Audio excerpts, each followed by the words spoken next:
Friends, welcome back to my channel. आज हम बात करेंगे CG power and industrial solution limited की फंडामेंटल एनालिसिस हम करेंगे और समझेंगे इस कंपनी की पोटेंशियल कैसी है। तो पहले हम बात कर लेते हैं एनालिटिक्स। इस चैनल पे आपको सारे फाइनेंशियल्स एनालिटिक्स के थ्रू यहाँ देखने को मिलेगी, जिससे आपको दो फायदे हो जाएंगे। तो एक तो आपको कंपनी की परफॉर्मेंस किस तरीके से है पिछले 10 इयर्स में, चार्ट के थ्रू आपको आसान से समझ में आ जाएगा। आप आसानी से डिसीजन ले सकते हैं कि इस कंपनी में आगे क्या डिसीजन लेना चाहिए। तो अभी तक आपने चैनल को सब्सक्राइब नहीं किया है तो प्लीज़ चैनल को सब्सक्राइब करें, बेल आइकन को हिट करें ताकि आने वाले लेटेस्ट वीडियो आपको मिल सके। तो चैनल सेक्शन में जाएंगे तो आपको बहुत सारे फंडामेंटल एनालिसिस की वीडियो मिल जाएंगी।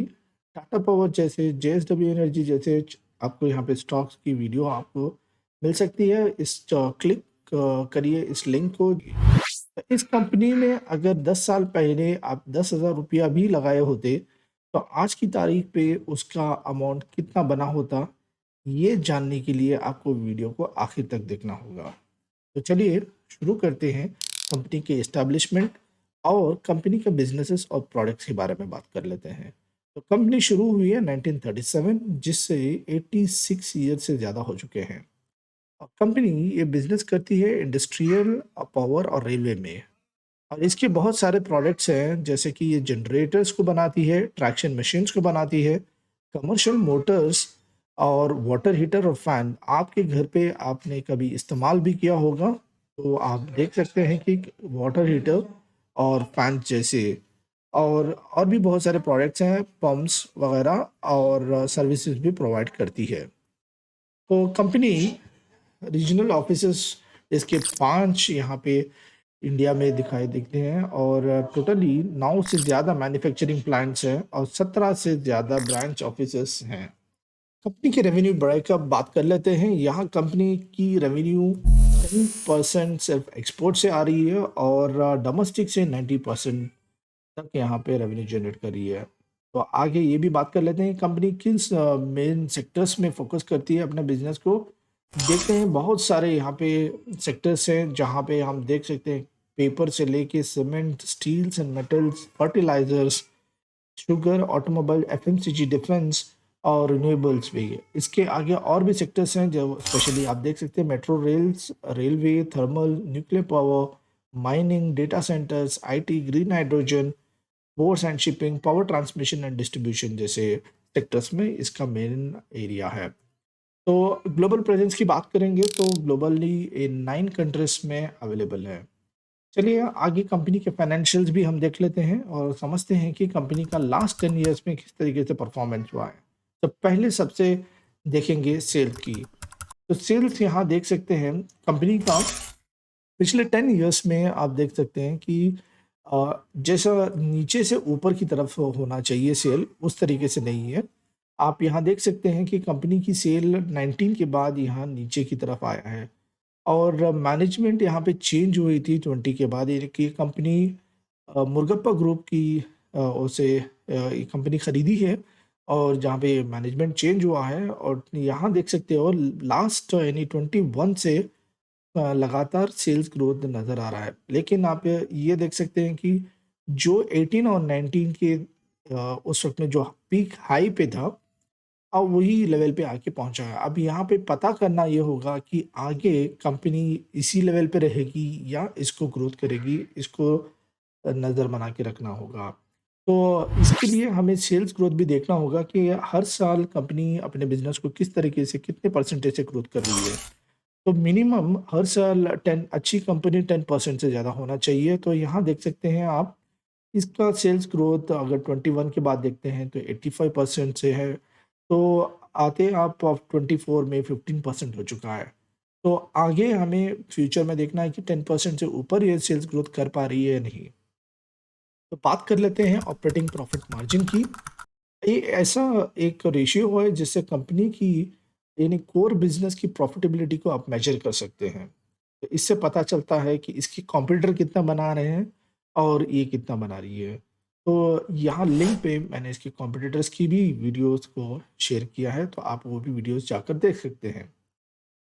तो ईयरली ऑपरेटिंग प्रॉफिट मार्जिन में यहाँ देख सकते हैं कि अप टू 14% तक बनी है और रिक्वायरमेंट यानी मिनिमम एक अच्छी कंपनी का जो परफॉर्मेंस होना चाहिए 15% का, तो 15% अभी तक उसने अचीव नहीं किया है। तो पिछले 10 सालों में भी परफॉर्मेंस उसका यानी क्रॉस नहीं किया है टारगेट को और लास्ट 5 सालों में भी अगर देखते हैं तो 15% से नीचे है। तो अभी तक आपने चैनल को सब्सक्राइब नहीं किया है तो प्लीज़ चैनल को सब्सक्राइब कर दें, बेल आइकन को भी हिट कर दें। आगे बात कर लेते हैं प्रॉफिट एंड लॉस रिपोर्ट की। प्रॉफिट एंड लॉस रिपोर्ट में हम ये देखेंगे कि कंपनी कितना इनकम जनरेट की है और उसके खर्च कितने थे और लास्ट में उसने नेट प्रॉफिट कितना बनाया है।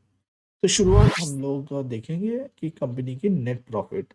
यहाँ पे देखना होता है कि कंपनी क्या हर साल नेट प्रॉफिट बना रही है या नहीं।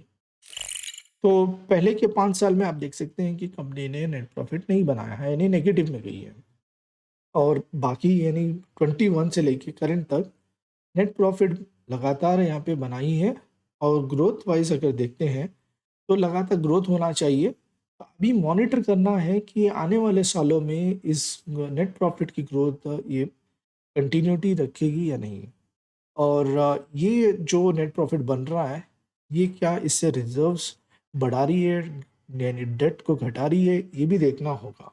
तो आगे हम बात कर लेते हैं रिजर्व्स और डेट की।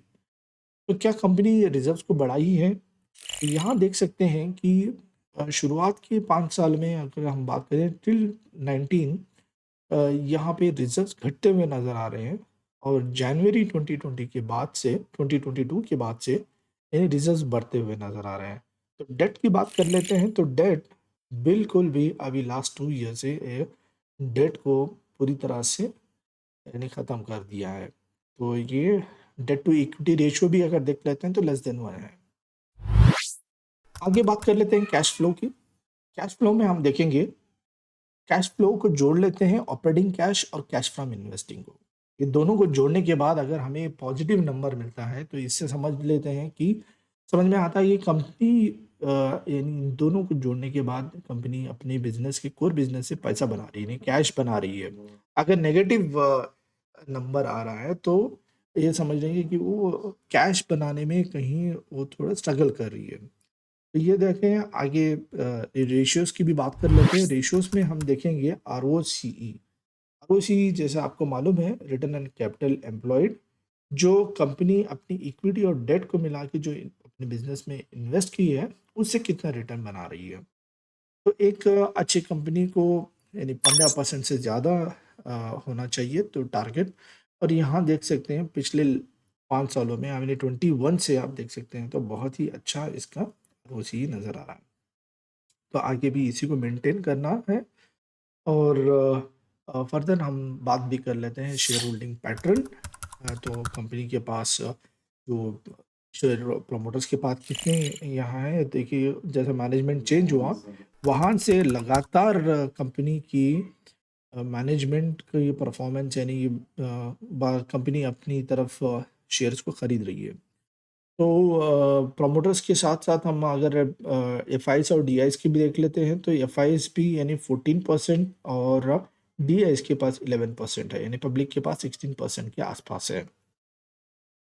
तो फाइनली ऑल टाइम रिटर्न्स की बात कर लेते हैं। ऑल टाइम रिटर्न्स में हम देखेंगे कि कंपनी की इनिशियल स्टेज पे इसकी प्राइस कितनी थी और आज की डेट में 741 की है। तो जैसा आपको मैंने वीडियो के शुरू में बताया था कि अगर 10 साल पहले अगर इस कंपनी में इन्वेस्ट किए होते, तो आज इसकी वैल्यू कितनी बनी होती।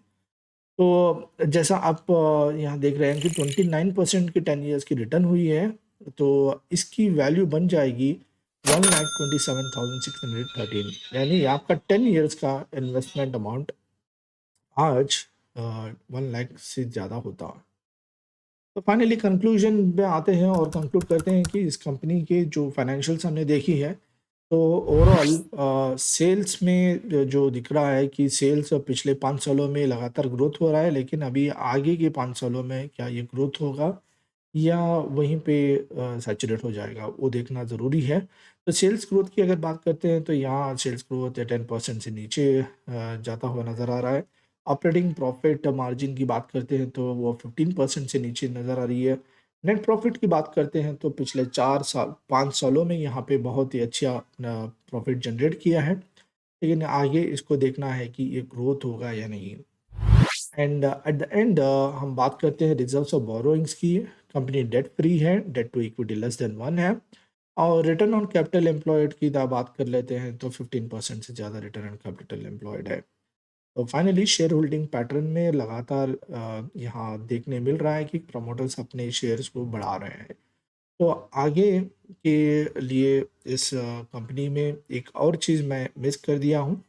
ये है कंपनी अपना सेमीकंडक्टर की भी एक सेगमेंट स्टार्ट करने वाली है। तो आने वाले रिपोर्ट्स में उसको मॉनिटर करना होगा कि कंपनी क्या अपनी सेमीकंडक्टर के बिज़नेस से इनकम जनरेट कर पा रही है और उसका परफॉर्मेंस भी देखना होगा। तो आज के लिए इतना ही है। उम्मीद करता हूँ आपने इस वीडियो से कुछ सीखा होगा। अगर अभी तक आपने चैनल को सब्सक्राइब नहीं किया है, तो प्लीज़ चैनल को सब्सक्राइब कर लें और इस वीडियो को लाइक और शेयर करें। आपके लाइक करने से मुझे मोटिवेशन मिलती है। तो चलिए मिलते हैं अगली वीडियो में। Thank you.